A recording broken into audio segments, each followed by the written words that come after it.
Gold PYQ programme की अगली unit को स्टार्ट करते हैं। यूनिट नंबर 6 को हम देखेंगे यहाँ पर। और यूनिट नंबर 6 के 2019 में कौन कौन से सवाल आए थे उन पे नजर डालेंगे। उनके अंदर से क्या आपके लिए इम्पोर्टेंट है और क्या आपके लिए इम्पोर्टेंट नहीं है वो भी आपको बताएंगे।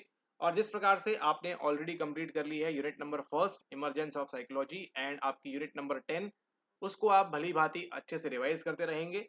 जो आपको पीवाईक्यू सॉल्विंग गाइड पीएसजी दी गई है उससे अच्छे से रिवाइज करेंगे और जो आपको ई बुक प्रोवाइड की गई है उससे आप बराबर तरीके से प्रैक्टिस करते रहेंगे।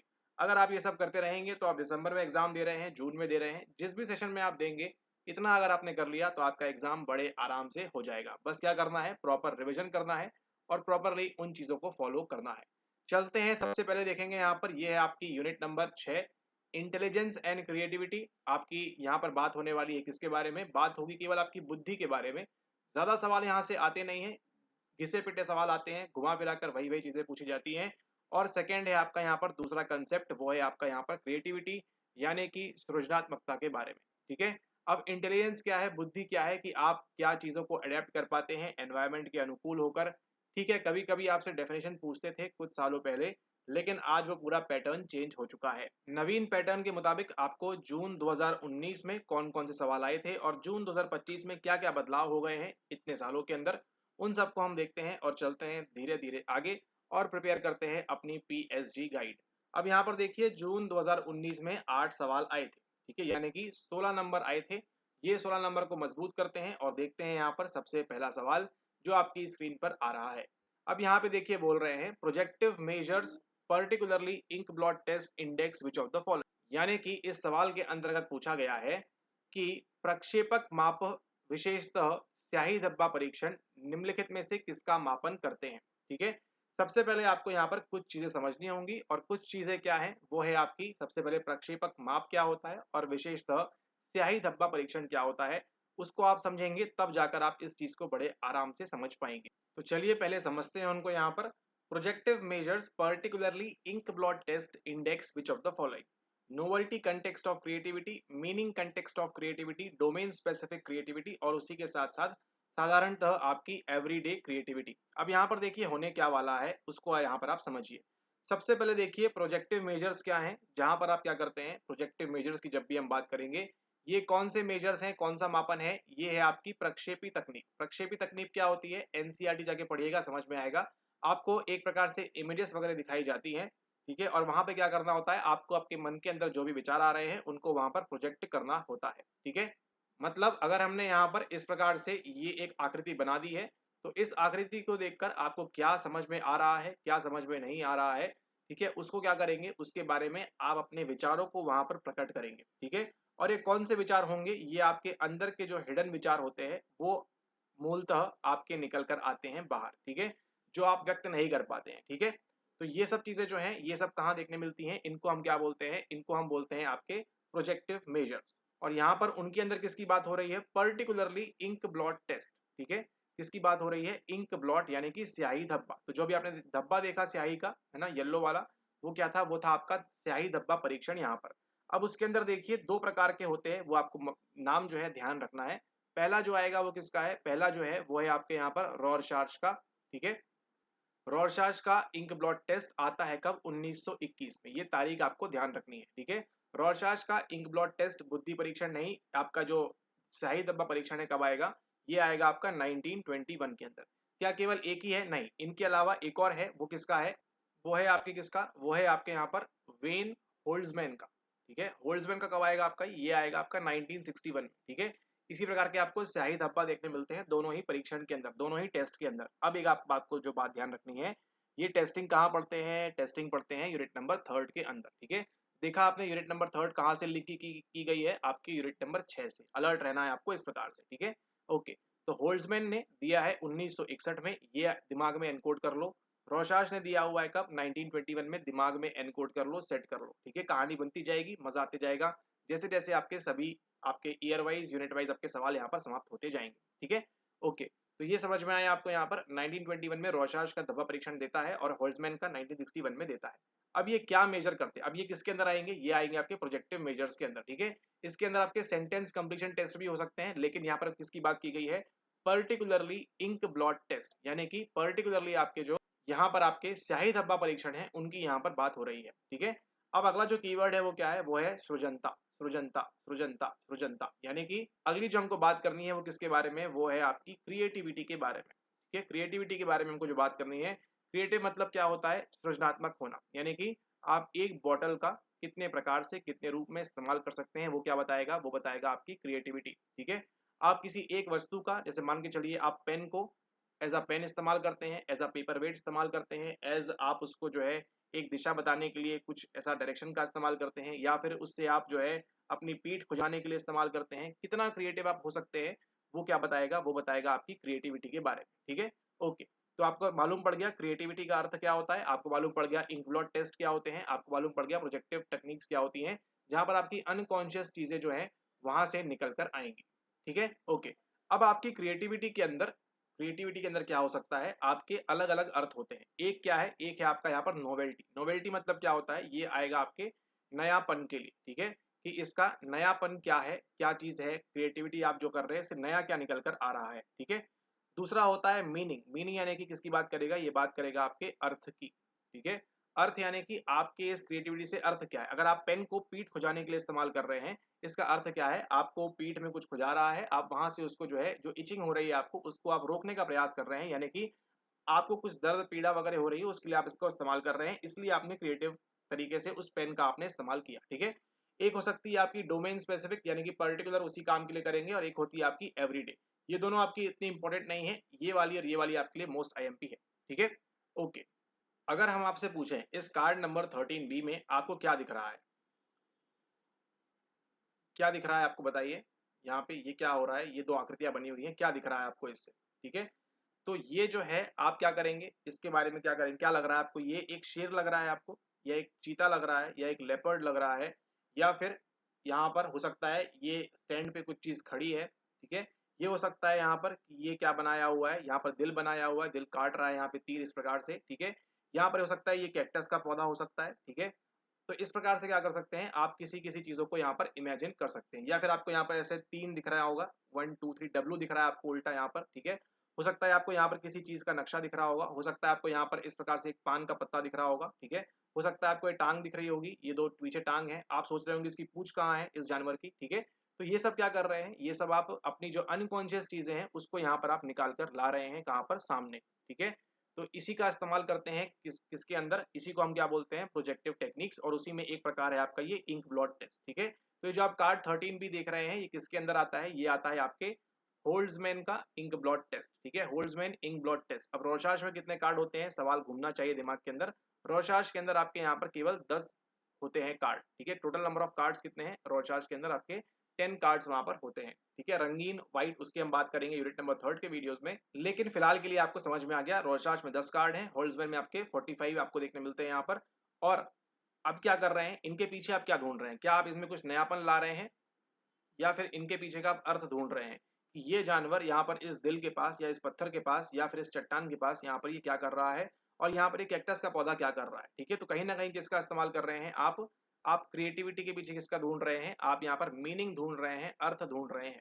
ठीक है, क्या चीज का इस्तेमाल कर रहे हैं, यहाँ पर अर्थ ढूंढने का आप जो है इस्तेमाल कर रहे हैं। इसलिए क्या मेजर करती है आपकी ये मीनिंग कंटेक्स्ट ऑफ क्रिएटिविटी, यानी कि आपने इतनी क्रिएटिविटी से जो सोचा उसके पीछे का अर्थ क्या है, आपको हिरण क्यों दिख रहा है, हो सकता है आप कहीं से भाग रहे हो, या आप किसी के पीछे पड़े हो। ठीक है, वो सब चीजें जो है आपको देखने मिलेगी यहाँ पर। ये सवाल उतना इंपॉर्टेंट नहीं है, लेकिन जो हमने यहाँ पर खिचड़ी बनाई है आपके लिए, वो आपके लिए ज्यादा इंपॉर्टेंट रहेगी। ठीक है, सही आंसर को मार्क करते हैं, चलते हैं अगले सवाल के ऊपर। यहाँ पे सही आंसर क्या है आपका, ऑप्शन नंबर सेकंड। ये सवाल अगली बार आएगा क्या, नहीं सवाल नहीं आएगा, लेकिन जो बताया हुआ है यहाँ पर साइड में लिखा हुआ है आपके पीएचडी में, वो आपको ध्यान रखना है। ठीक है, ये क्या कहलाएगा आपका, मीनिंग कंटेक्स्ट ऑफ क्रिएटिविटी। यहाँ पर हम कोई नयापन नहीं खोजे हैं, नयापन कहाँ खोजेंगे, जब आगे आपको सवाल आएगा तो समझ में आएगा नयापन किस प्रकार से खोजा जाता है। अगला सवाल देखिए, लिखा हुआ है टॉरेंस।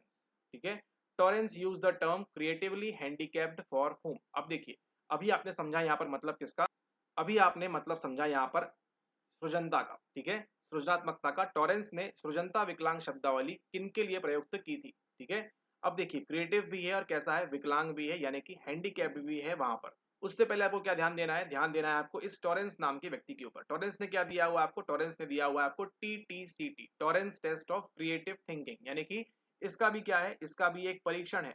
ठीक है, एक टेस्ट है, एक परीक्षण है, जिसको आप क्या बोलते हैं, जिसको आप बोलेंगे यहाँ पर TTCT, Torrance test of creative thinking. ठीक है, किसने दिया है, ये टॉरेंस के द्वारा दिया हुआ है। तो अभी देखिए क्रिएटिविटी में आपको एक नाम ध्यान रखना है, जब भी क्रिएटिविटी की बात आएगी किसका नाम आपको दिमाग में आएगा, आपको टॉरेंस का नाम दिमाग में घूमना चाहिए। ठीक है, okay. Use the term creatively handicap, यानी कि सृजनात्मक तो है, ठीक है, लेकिन क्या है, वो हैंडीकैप है, ठीक है, विकलांग है। ठीक है, किसको बोला है वो यहाँ पर देखिए। अब यहाँ पर देखिए आपको संबंध भी समझना है इन दो चीजों के बीच में। ठीक है, students very high in creativity but low in academic achievement, पढ़ाई लिखाई में कमजोर हैं लेकिन क्रिएटिवली बहुत हाई हैं। स्टूडेंट्स हाई इन इंटेलिजेंस, बुद्धि बहुत हाई है लेकिन क्रिएटिविटी में लो है। स्टूडेंट्स एवरेज इन बोथ, दोनों में एवरेज हैं इंटेलिजेंस और क्रिएटिविटी के बीच में। और student with low levels of both intelligence and creativity, ये भी आपको एक ऑप्शन में यहाँ पर दिया हुआ है। यानी कि विद्यार्थी जो सृजनता में अति उच्च है पर शैक्षिक लब्धि में निम्न है, विद्यार्थी जो बुद्धि में उच्च है पर सृजनता में निम्न है, विद्यार्थी जिनमें बुद्धि और सृजनता दोनों का स्तर सामान्य है, और जिनमें बुद्धि और सृजनता दोनों का स्तर निम्न है। तो ये तो ऑब्वियसली होगा नहीं।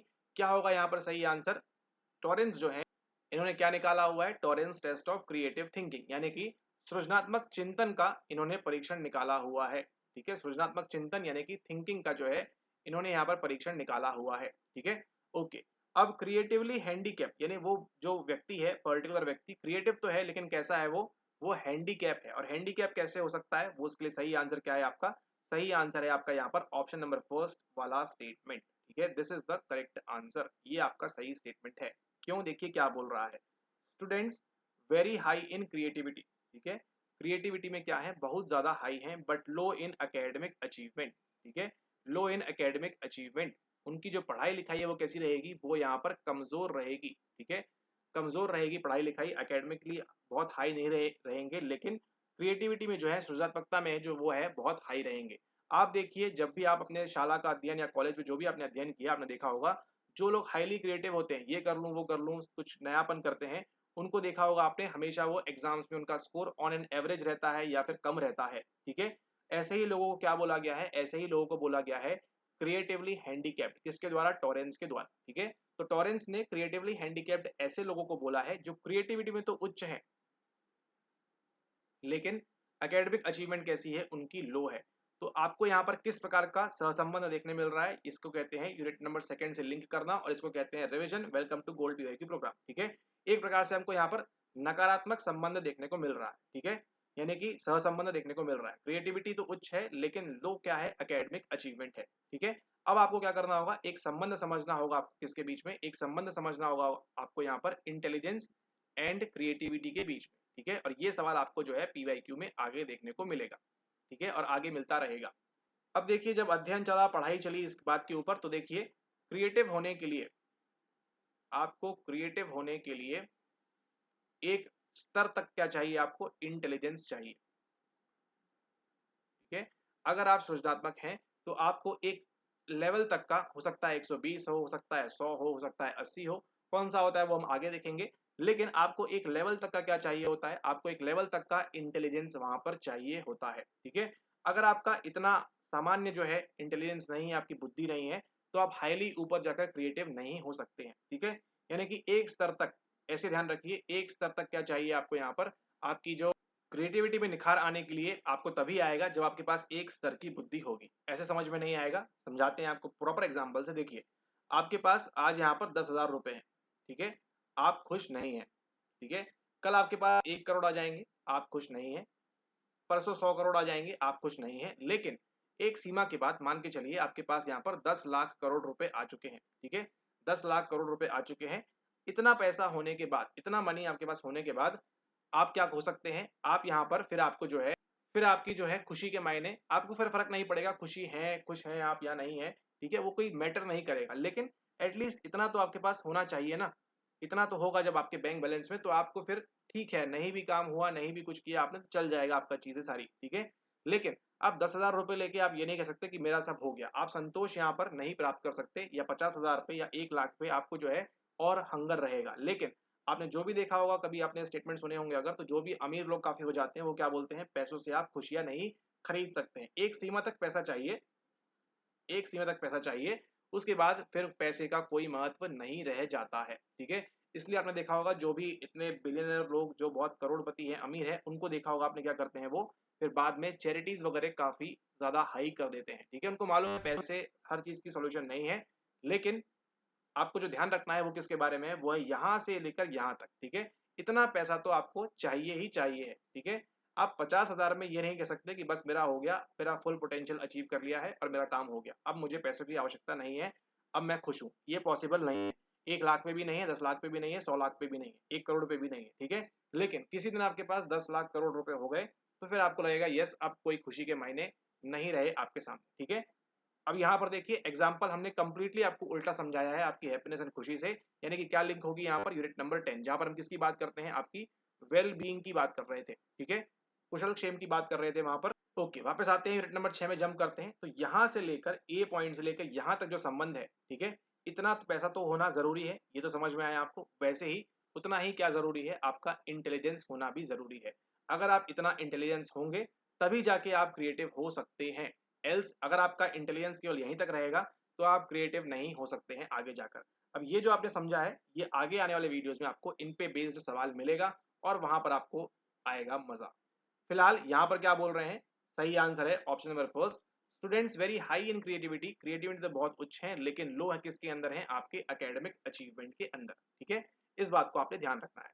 नेक्स्ट देखिए, अच्छा अभी आपको देखिए Torrance test of creative thinking, इस प्रकार से देखिए क्या होता है, पीवाईक्यू रिपीट होता है। आपको समझ में आ रही है पावर, धीरे धीरे। Torrance test of creative thinking, इनका क्या है, इनका एक इंडेक्स भी बनाया हुआ है। ठीक है, और उस इंडेक्स के अंदर measure creativity in terms of, किस तरह से किस स्तर में मेजर करते हैं टॉरेंस के अंदर। ठीक है, तो आपको क्या समझ में आएगा, टॉरेंस ने क्या बताया है, टेस्ट ऑफ क्रिएटिव थिंकिंग दिया हुआ है टीटीसीटी, ये इंपॉर्टेंट है, आगे आएगा ही आएगा पीवाईक्यूज में। ठीक है, टीटीसीटी यहाँ पर दिया हुआ है। ठीक है, इनका जो क्रिएटिविटी को लेकर टेस्ट है उसके अंदर मेजर क्रिएटिविटी यानी कि सृजनात्मकता का मापन किस प्रकार से होता है वो यहाँ पर पूछ रहे हैं। अभी हमने ऊपर क्या देखा था, ऊपर हमने देखा था यहाँ पर प्रोजेक्टिव टेस्ट में आप क्या मेजर करते हैं। ठीक है, प्रोजेक्टिव मेजर्स क्या करते हैं आप यहाँ पर। ठीक है, इंडेक्स क्या करता है, यहाँ पे क्या पूछ रहा है, index measure creativity in terms of, यानी कि सवाल को देखिए यहाँ पर सृजनता के मनोमितीय परीक्षण। अब देखिए कहीं सृजनात्मकता लिखा है, कहीं सृजनता लिखा हुआ है कि मनोमितीय परीक्षण, जैसे टॉरेंस के सृजन चिंतन परीक्षण सृजनता को किस संदर्भ में मापते हैं। संदर्भ बताना है आपको, व्यक्ति, उत्पाद, प्रक्रिया और अनुनय।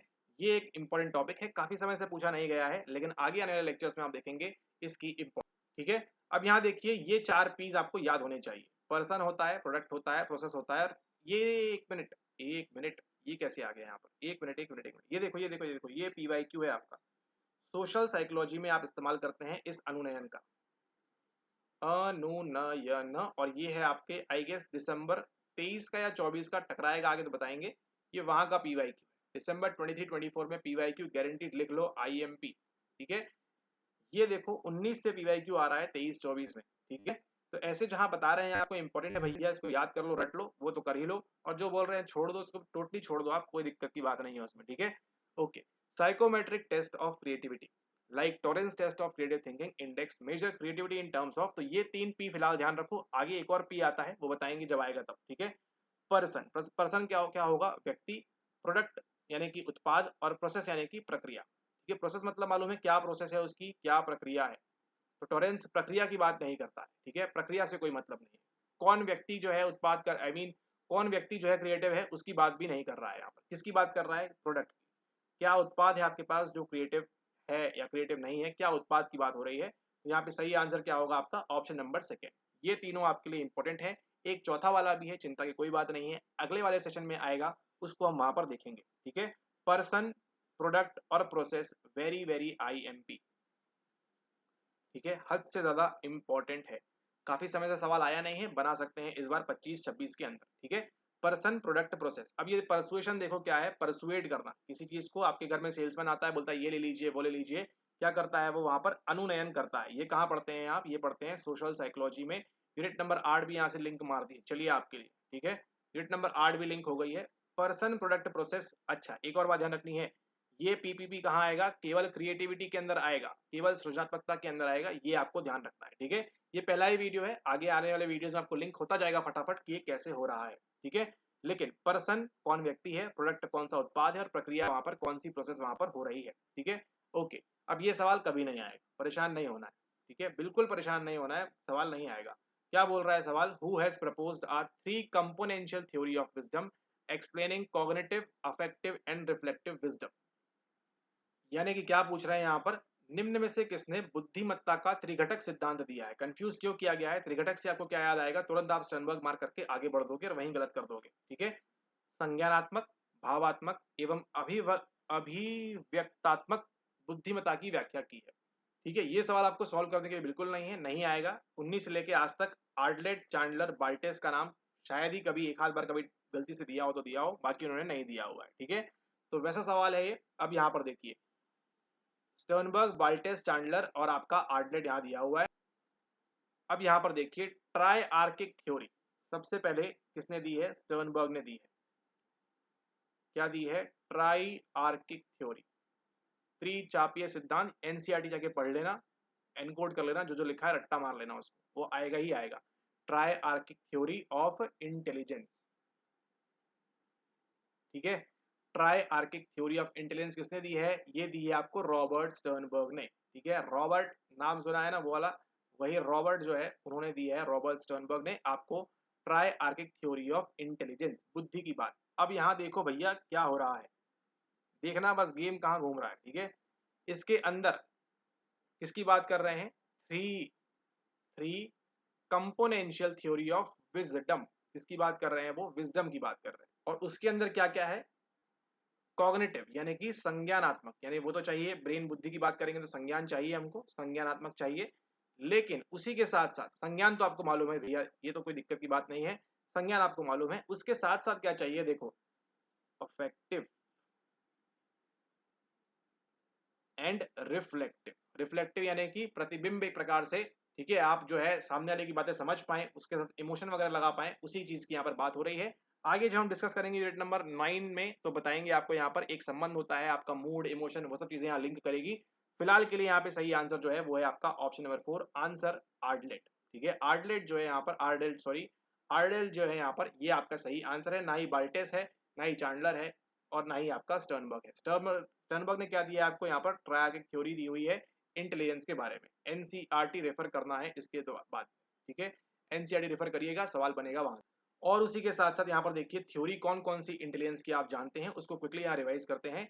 आप जानते हैं two factor theory of intelligence, किसने दिया है? नाम रिकॉल करने का ट्राई करिए। आप जानते हैं यहाँ पर थर्स्टन का प्राइमरी मेंटल एबिलिटीज रिकॉल करने का याद करिए। आप जानते हैं यहाँ पर जेनसन के बारे में, नहीं जानते हैं तो आगे आएगा पीवाईक्यू, बताएंगे आपको। ठीक है, तो ये सब चीजें जो है इंपॉर्टेंट है। आप जानते हैं पास मॉडल के बारे में, वेरी वेरी आईएमपी पास मॉडल, वेरी वेरी इंपॉर्टेंट। ठीक है, आप जानते हैं स्टर्नबर्ग के बारे में। ठीक है, आप जानते हैं यहाँ पर इमोशनल इंटेलिजेंस के बारे में, गोलमैन आएगा, मेयर सलोवे आएगा, आगे आएंगे सवाल, उनको वहां पर हम देखेंगे। ठीक है, तो यहाँ पर क्या किया हमने, इन प्रमुख थ्योरीज को हमने यहाँ पर इंटेलिजेंस की रिवाइज कर लिया। और जब भी ध्यान दीजिएगा, CAR, जब भी कार की बात होगी तो कौन चलाएगा वहां पर? आर्डेल चलाएगा कार। ठीक है, कार की जब भी बात होगी, कॉग्निटिव, अफेक्टिव और रिफ्लेक्टिव विजडम की बात होगी, तो वहां पर कौन आएगा? आपका आर्डेल्ट आएगा। ठीक है, सवाल नहीं आएगा, लेकिन अगर आता है तो आर्डेल्ट चिपका दीजिएगा वहां पर।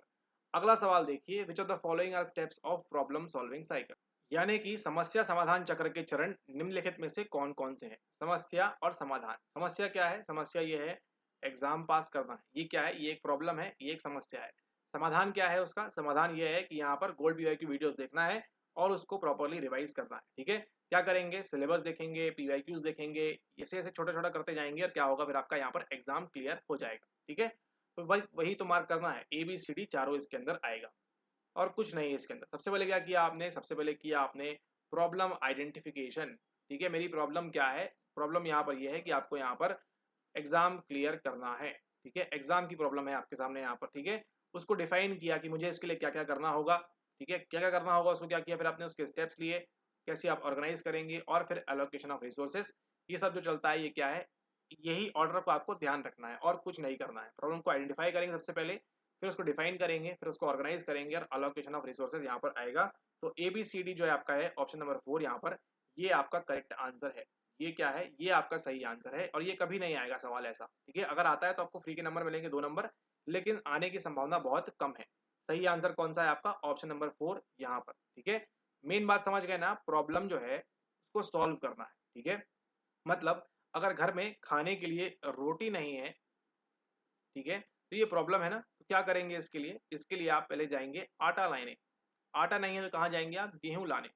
गेहूं नहीं है तो कहाँ जाएंगे आप? मार खाने। ठीक है, मतलब आप क्या करेंगे यहाँ पर? गेहूं, आटा, कुछ ना कुछ रहेगा आपको, ठीक है, उसको डिफाइन करेंगे। फिर अब लेने कहाँ जाएंगे आप? इसको चक्की जा सकते हैं, या फिर 5 किलो की बोरी ला सकते हैं, या 25 किलो की बोरी ला सकते हैं। ठीक है, एलोकेशन ऑफ रिसोर्सेज, बाइक से जाएंगे, गाड़ी से जाएंगे, टैक्सी से जाएंगे, प्लेन से जाएंगे, किससे जाएंगे? तब क्या होगा? आपका प्रॉब्लम यहाँ पर सॉल्व होगी रोटी खाने की। ठीक है, इतनी सी बात है, इसके अंदर और कोई रॉकेट साइंस नहीं है। जब भी समस्या आएगी उसका समाधान आपको ढूंढना पड़ेगा। ठीक है, मतलब आपको ठंडी में करने की, ठंडी के लिए अगर मान के चलिए आपके पास स्वेटर नहीं है, ठंडी में स्वेटर नहीं है, तो क्या करेंगे आप? जो अपनी फुल शर्ट है, टी शर्ट है, या आपका जो भी कपड़े हैं आपके, क्या करेंगे? फुल वाले जो है उसको आप 2-3 लेयर्स आप पहन लेंगे और ठंडी से आप वहां पर बच जाएंगे। क्या निकाला आपने? सोल्यूशन निकाला। ये क्या थी आपकी? स्वेटर नहीं होना, ठंडी लगना क्या थी आपकी प्रॉब्लम? क्या चरण होते हैं उसके? ये चरण होते हैं, इतना ही आपको याद करना है और कुछ दिमाग नहीं लगाना है इसके अंदर, क्योंकि दिमाग लगाने वाली बात तो अब आवेगी। ठीक है, गिवन बिलो स्टेटमेंट देखो, सबसे वाली बात समझ लो यहाँ पर, ये जो है बात यहाँ पर हो रही है, ये क्या बात हो रही है? ऐसे सवाल नहीं आएंगे। क्या आएगा?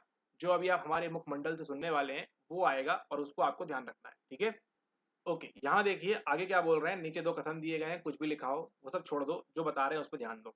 ठीक है, ओके, MA/CA इंटू 100 के संदर्भ में IQ की गणना विधि स्वयं में वयस्कों पर लागू नहीं होती है। बुद्धि बचपन के बाद उम्र के साथ साथ सतत रूप से नहीं बढ़ती है। दोनों ही स्टेटमेंट सही है यहाँ पर। ऑप्शन नंबर 1 जो है इसका बिल्कुल सही आंसर है। ठीक है, सबसे पहले आपको क्या ध्यान रखना है? आपको ध्यान रखना है ये फार्मूला। कौन सा फार्मूला है? फार्मूला है आपका यहाँ पर MA/CA इंटू 100। ठीक है, MA क्या है आपकी? MA आपकी मानसिक आयु है और CA आपकी क्रोनोलॉजिकल आयु है। क्रोनोलॉजिकल को आप समझ सकते हैं, जो आपकी जैविक आयु है। ठीक है, यानी कि आप आज कितने वर्ष के हैं? 2 वर्ष, 4 वर्ष, 6 वर्ष, 16, 18, 20, 40, 45, 46, 90, 80, 120, कितने साल के आप हैं? वो क्या आएगा? वो आपका CA के अंदर आएगा, क्रोनोलॉजिकल एज के अंदर आएगा। क्लियर है यहाँ तक? ओके, अब यहाँ पे ध्यान देना है। सबसे पहले जो फॉर्मूला है किसके द्वारा दिया गया है? MA/CA इंटू 100 ये दिया गया है। ध्यान दीजिएगा, वेरी वेरी IMP है। 1912 में किसके द्वारा दिया गया है? ये दिया गया है विलियम जेम्स, नहीं थॉर्नडाइक, नहीं, विलियम स्टर्न। अब यहाँ स्टर्न को स्टर्नबर्ग मत कर दीजिएगा। विलियम स्टर्न ने सबसे पहली बार 1912 में फार्मूला दिया था MA/CA इंटू 100, किसके द्वारा है? विलियम स्टर्न के द्वारा है। ठीक है, ओके, लेकिन क्या कहानी की शुरुआत यहीं से होती है? नहीं बाबू, कहानी की शुरुआत कब होती है? कहानी की शुरुआत होती है 1905 में। 1905 में कहानी की शुरुआत होती है। ठीक है, कौन आते हैं वहां पर? वहां पर आएंगे आपके अल्फ्रेड बिने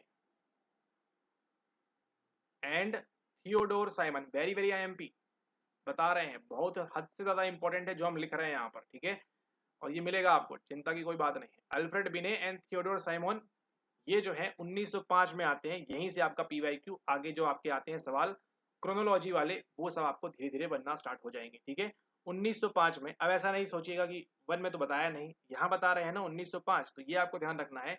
अगली बार जब भी 1905 आएगी तो क्या आएगा? बंगाल का विभाजन, पार्टीशन ऑफ बंगाल। ठीक है, बंगाल विभाजित हुआ 1905।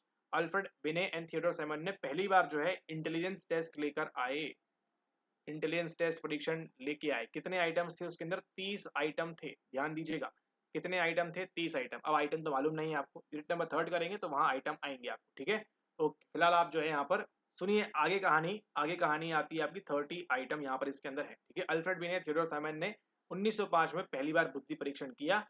फिर इनको रहा नहीं गया, विलियम स्टर्न 1912 में आते हैं और बोलते हैं ये फॉर्मूले से जो है हम बुद्धि निकालेंगे, MA/CA इंटू 100। ठीक है, ओके, अब ये अगर आपको मालूम पड़ गया है इतना, तो आगे देखिए क्या बोल रहे हैं। Method of calculating IQ in terms of MA/CA into 100 as such does not work with adult. ये जो है बड़े लोगों के साथ जो है कार्य बिल्कुल भी नहीं करती है। यानी कि अगर आपकी आयु 18 वर्ष है तो ये आपके साथ यहाँ पर काम नहीं करेगी। ठीक है, 20 वर्ष में भी काम नहीं करेगी। जैसे जैसे आप बड़े होते जाएंगे आपकी बुद्धि घटती जाएगी। ठीक है, ऐसा होता है क्या? ऐसा नहीं होता है। ठीक है, तो यही देखिए आपको 2021 में एक सवाल आएगा तो इसके आगे का जो कंसेप्ट है आपको वहां बताएंगे 2021 के अंदर कि ऐसा क्यों हो रहा है, और इसका आंसर वहां पर आपको जो निकाल रहे हैं वो नहीं निकलेगा और सही आंसर क्या निकलेगा। ठीक है, ये कैसे बनेगा? ये सवाल आपको पीवाईक्यू बेस पे ही बनेगा, अगर आपने पीवाईक्यू अच्छे से किया है तो प्रॉपर्ली, अन्यथा आप जो है वहां पर 80 जाके मार्क कर दोगे और 2 नंबर वहां पर फ्री के आप छोड़ दोगे।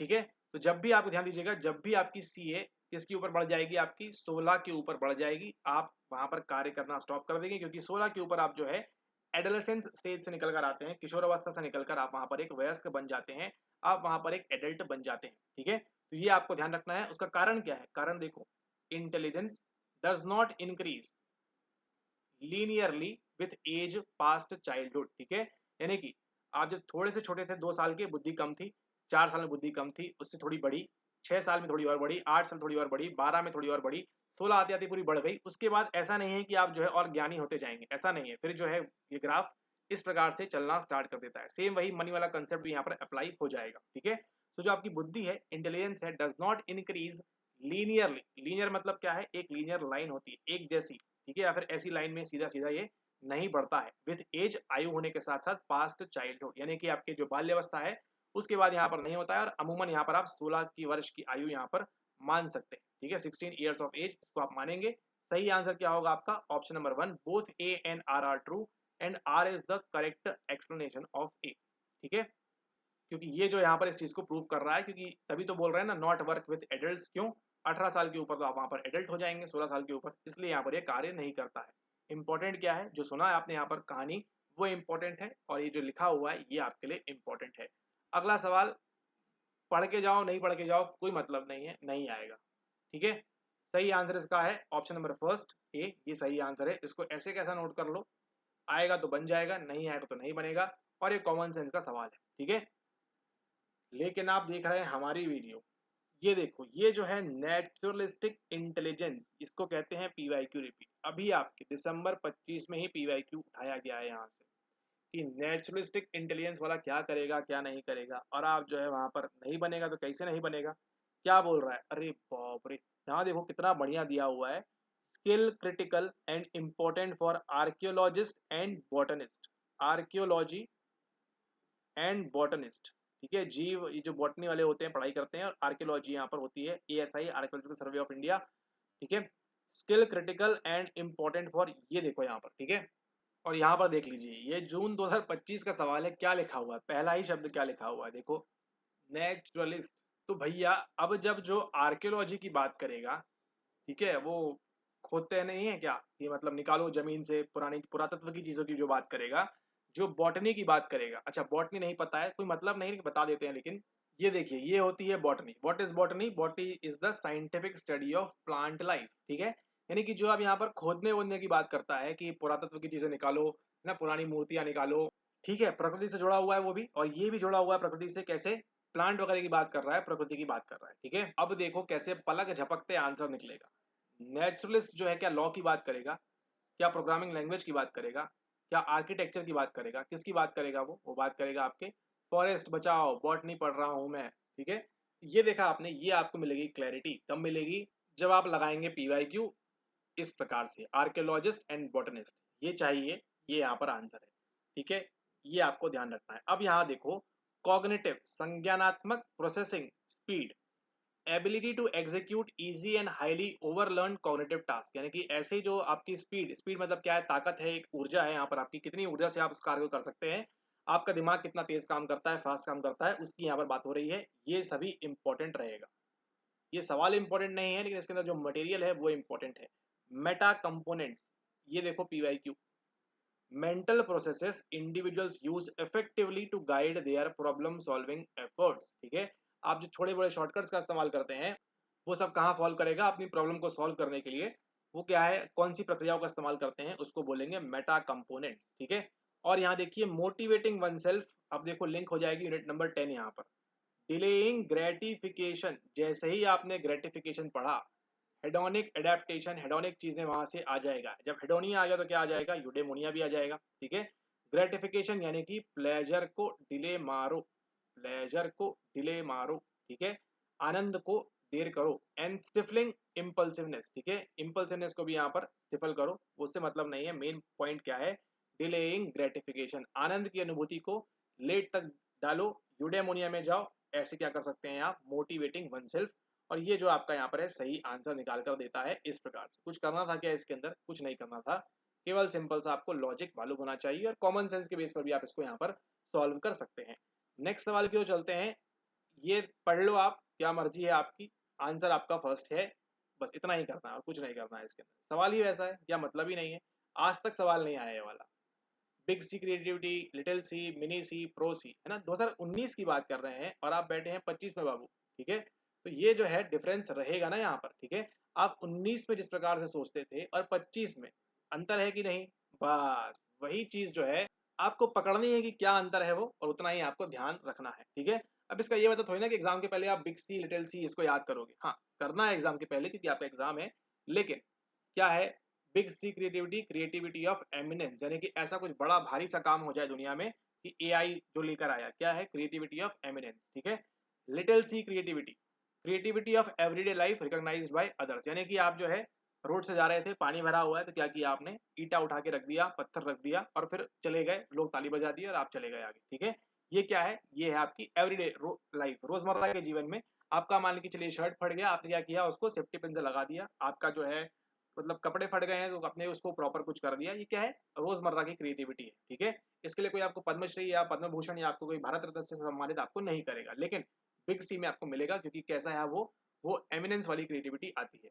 अब देखिए मिनी सी क्रिएटिविटी क्या है यहाँ पर, subjective and personal form of day to day creativity, subjective and personal form, ठीक है। ये क्या है, पर्सनल फॉर्म में, अच्छा ये ध्यान रखिएगा, लिटिल और मिनी में फर्क क्या है, लिटिल में क्या होगा, रिकॉग्नाइज बाय अदर्स, दूसरे ध्यान देंगे, मिनी में क्या होगा, नहीं, खुद के लिए अपना, personal form of day to day creativity, ठीक है। अच्छा जो शर्ट वाला एग्जांपल था वो यहाँ आ जाएगा, ठीक है। और प्रो सी क्रिएटिविटी में क्या है, professional creativity which has not attain status of eminence, यानी कि कार्य कर रहे हैं लेकिन उसको अभी जो प्रॉपर चीज मिलनी चाहिए वो एमिनेंस का स्टेटस उसको अभी यहाँ पर नहीं मिला है, वो किसके अंदर आएगा, वो आएगा आपके प्रो सी क्रिएटिविटी के अंदर। यानी कि आप रोज खाना अच्छा बना रहे हैं लेकिन आपको तारीफ जो मिलनी चाहिए, आपको आगे अगली स्टेज पे जाना है मास्टर शेफ के या कुछ करना है आपको, वो आपको स्टेटस अभी यहाँ पर नहीं मिल रहा है। ये सब आता है किसके अंदर आपके, ये सब आएगा आपके क्रिएटिविटी के अंदर। क्या सवाल आएगा, कभी नहीं आएगा सवाल, लेकिन आपको ध्यान रखना है कि ये चीजें भी होती हैं, ठीक है। हम ये नहीं बोल रहे कि अभी से इसको पढ़ना स्टार्ट करो आप, ठीक है, लेकिन एग्जाम के एक दिन पूर्व तो आपको इन सब चीजों को रिवाइज करना होगा, ठीक है। इस बात को आप यहाँ पर ध्यान रखेंगे। उसके बाद ये आपकी आंसर की आ जाएगी, कोई दिक्कत की बात नहीं है, इतना ही था यहाँ पर। लेकिन हाँ इंपॉर्टेंट क्या है, ये जो चार चीजें बताई यहाँ पर ये हद से ज्यादा इंपॉर्टेंट है आपके लिए। ये जो बताया है वेरी वेरी आईएमपी है, ये ठीक है कर लो इसको, ये वाला जो बताया है यहाँ पर इंपॉर्टेंट, ये तो बहुत ज्यादा इंपॉर्टेंट है यहाँ पर। और ये भी हाँ इंपॉर्टेंट हो सकता है आगे, लेकिन सवाल काफी समय से आया नहीं है, ये इंपॉर्टेंट है परसुएशन, ठीक है। ये वाला इंपॉर्टेंट रहेगा जो हम करेंगे यूनिट नंबर 8 में, ठीक है। और ये भी इंपॉर्टेंट है जब तो हमने संबंध बताया ना इसके बीच में, इंटेलिजेंस और क्रिएटिविटी के बीच में, ये आपके लिए इंपॉर्टेंट रहेगा। अब ये थोड़ी ना है कि बिग सी याद करो और ये सब याद करो, ना ना ना ना, ठीक है, वो नहीं करना है। तो ये थे हमारे जून 2019 के 8 सवाल जो हमने किए आज के इस वीडियो में। अगले वीडियो में मुलाकात करेंगे, हम देखेंगे आगे चलकर आपके दिसंबर 2019 में कितने सवाल आते हैं, उनको हम करेंगे वहां पर, और मुलाकात होती है आपसे नेक्स्ट सेशन के अंदर। जो चीजें आपको मिल रही हैं रिवाइज करते जाओ उनको फटाफट, और जैसे सवाल को बताया गया है उसको प्रॉपर इंप्लीमेंट करो। आप देखिएगा आपका स्कोर ऐसे भागेगा, केवल आपको क्या करना है, पीवाईक्यू प्रैक्टिस करते रहना है, जैसे बताया जा रहा है वीडियोस के अंदर उसी हिसाब से, ठीक है। Okay, thank you. और अगर आप इसी प्रकार से सभी यूनिट के सभी वीडियो देखना चाहते हैं जून 2019 से लेकर जून 2025 तक, तो आज ही ज्वाइन करिए, कहां पर, आज ही ज्वाइन करिए गोल्ड पीवाईक्यू प्रोग्राम के अंदर। टीचर्स डे के उपलक्ष्य पर 5 तारीख तक आपके लिए यहाँ पर धमाकेदार ऑफर है, जहां पर आप इसको एग्जाम को क्लियर कर सकते हैं। ऑफर का लाभ उठाएं, सभी के सभी वीडियोस एक बार हमारे साथ तल्लीनता से बैठ के कर लीजिए, जैसे बता रहे हैं सारे वीडियोस आपके रिकॉर्डेड फॉर्मेट में हैं। जब मर्जी है जितनी बार देखना है देखिए उनको। 2019 जून से लेकर 2025 तक के प्रत्येक यूनिट के जैसे आपने अभी सॉल्यूशन देखा इसी प्रकार से आपको मिलेगा। आपने भी प्रैक्टिस करना है, प्रॉपर इंप्लीमेंट करना है और एग्जाम को क्लियर करना है, ठीक है। ये बात आपको ध्यान रखनी है, एग्जाम क्लियर हो जाएगा दिसंबर में अगर आपने अभी से स्टार्ट कर दिया। 5 सितंबर के पहले से अगर आप ज्वाइन कर लेते हैं तो फायदा मिलेगा आपको ऑफर का, और आप जो है बढ़िया से जो है एग्जाम क्लियर कर पाएंगे दिसंबर सेशन के अंदर ही। ज्यादा लंबा नहीं जाना है, दिसंबर में ही क्लियर करना है, यही टारगेट से आइए और इसी प्रकार से और वीडियो देखते रहिए। ज्वाइन करना चाहते हैं तो करिए, नहीं तो कोई बात नहीं, इसी प्रकार की और वीडियोस आती रहेंगी, उनको देखिए, एंजॉय करिए और इसी प्रकार से इंप्रूवमेंट करिए अपनी स्टडीज के अंदर भी। Thank you and have a nice day ahead. अच्छा, ज्वाइन कैसे करना है? ये व्हाट्सएप नंबर है, इनको मैसेज करें, इनसे डिटेल ले लें, कितना क्या पे करना है वो जान लें और फटाफट ज्वाइन करिए।